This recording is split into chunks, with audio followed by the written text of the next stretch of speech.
more solid you are in your values, the less others can shake you. The more you invest in wisdom, the less you'll be misled. The Stoics didn't just focus on avoiding bad influences.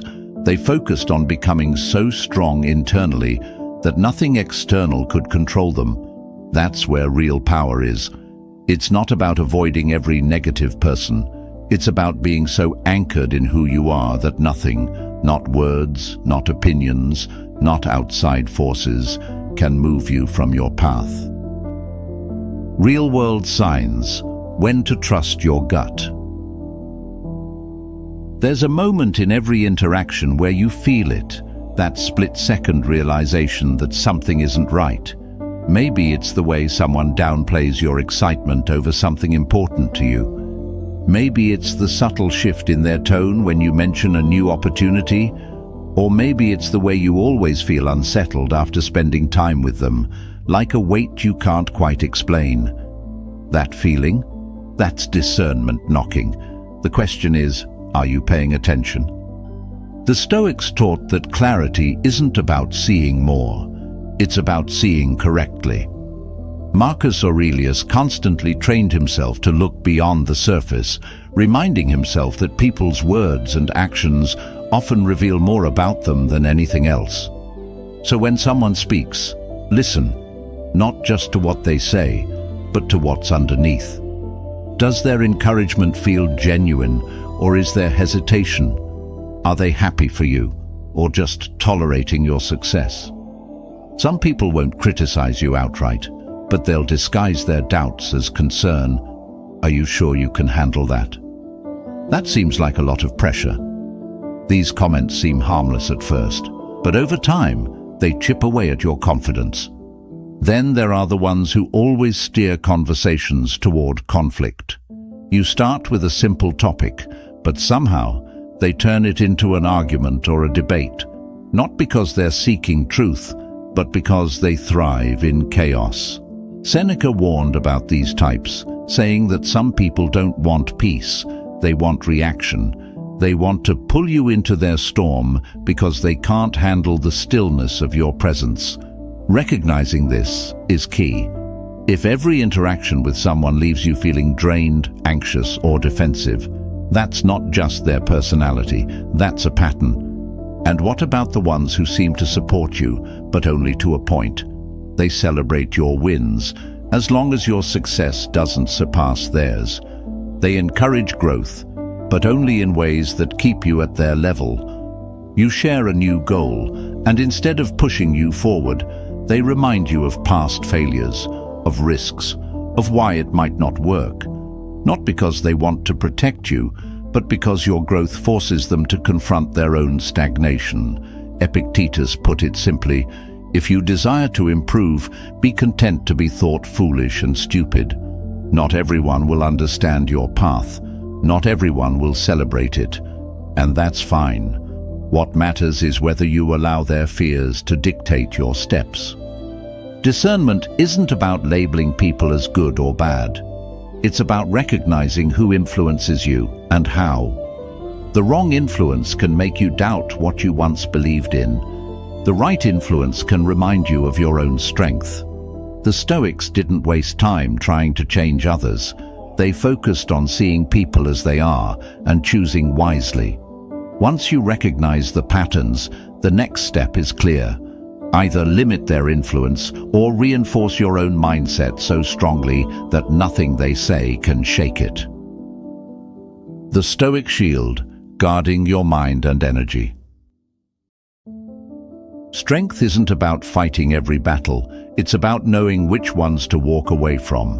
When it comes to protecting your peace, the real work isn't in changing others, it's in strengthening yourself so that no outside force can pull you off course. The Stoics didn't believe in isolation, but they did believe in boundaries. They understood that the mind, like a fortress, needs walls, not to keep the world out, but to control what gets in. The first step is awareness. If you don't know who or what is influencing you, you can't protect yourself from it. Pay attention to patterns. Notice how you feel after spending time with certain people. Do you leave feeling lighter, clearer, more focused? Or do you feel anxious, uncertain, drained? Marcus Aurelius made it a habit to examine his thoughts daily, filtering out anything that didn't serve his higher purpose. That's the level of discipline required. You don't just let any idea settle in your mind. You evaluate it. You decide if it's worth keeping. Next, set limits, not out of anger, but out of wisdom. Not every conversation needs your engagement. Not every opinion needs a response. Seneca put it simply, associate with those who will make a better man of you. That doesn't mean cutting people off at the first sign of negativity, but it does mean being intentional about where you place your energy. If someone constantly drains you, it's not selfish to take a step back, it's survival. Then strengthen your internal world. If your mind isn't anchored, every passing influence will sway you.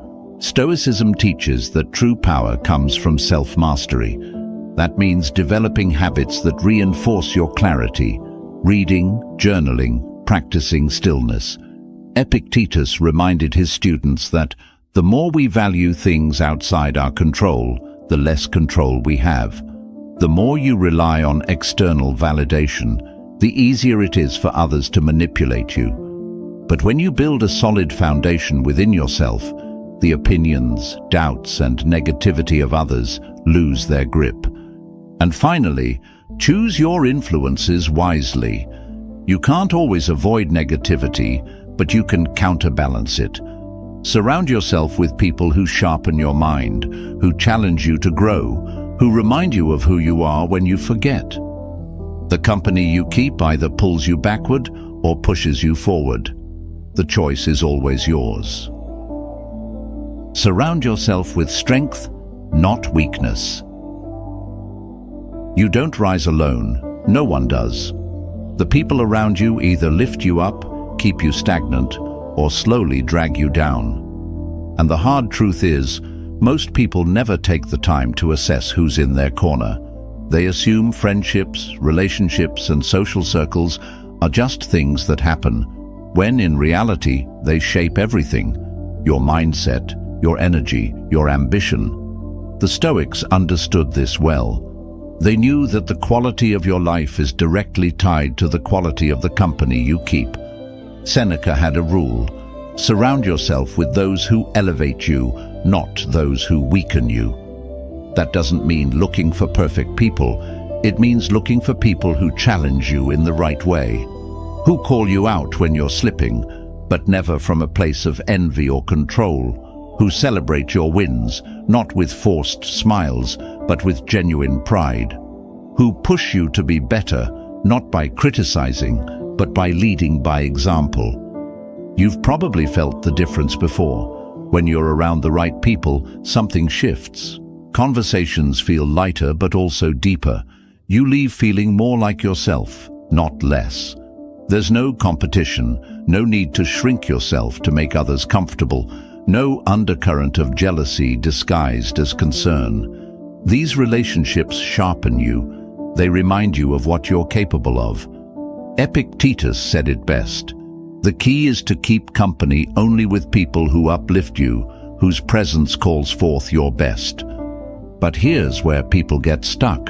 They're afraid to let go of relationships that no longer serve them. They hold on to friendships out of habit, out of history, out of guilt.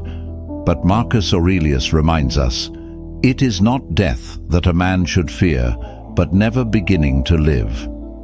If certain connections are keeping you from living fully, from growing, from becoming who you're meant to be, then holding on to them isn't loyalty, it's self-betrayal. The people in your life should add to it, not just exist in it. Building a strong circle isn't about cutting people off with anger or resentment. It's about choosing wisely. Seek out those who value wisdom, who live with discipline, who strive to be better. Pay attention to how people speak. Do they complain more than they create? Do they inspire action, or do they reinforce fear? You don't need a crowd. You just need the right few. And once you find them, you'll realize just how much of your energy was being spent in the wrong places. Take back your power. The choice is yours. Most people drift through life without ever questioning who and what is shaping them.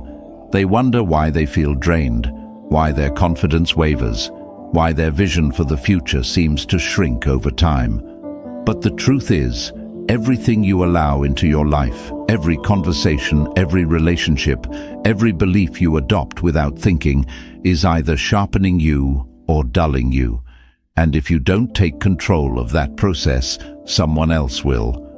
The Stoics weren't concerned with controlling the world.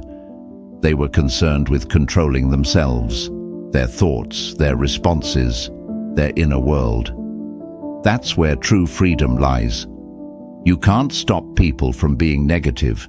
You can't force others to see your potential, but you can choose what influences you. You can choose who gets access to your energy, your time, your mind. And that choice is everything. Marcus Aurelius reminded himself daily that life is too short to be wasted on things that don't serve the soul. If someone's presence leaves you feeling small, if their words chip away at your peace, if their energy distracts rather than strengthens, you owe it to yourself to step back. This isn't about resentment, it's about wisdom. You are responsible for protecting your own mind. No one else will do it for you. And here's the best part. Once you start making better choices, once you start aligning yourself with people who bring out the best in you, once you learn to guard your thoughts like a fortress, everything changes. Your confidence, your focus, your ability to move through life with clarity and purpose, it all gets sharper. You stop being easily swayed by opinions. You stop seeking validation from those who don't understand your path. And most importantly, you step into the kind of person you were always meant to be. The question is, what are you going to do now? Are you going to let the wrong influences keep shaping you? Or are you going to start choosing your circle, your thoughts, your direction with intention? The choice is yours. If you found value in this, there's another video on the screen that takes these ideas even deeper. I'll see you there. And as always, thank you for being a part of Stoic Journal.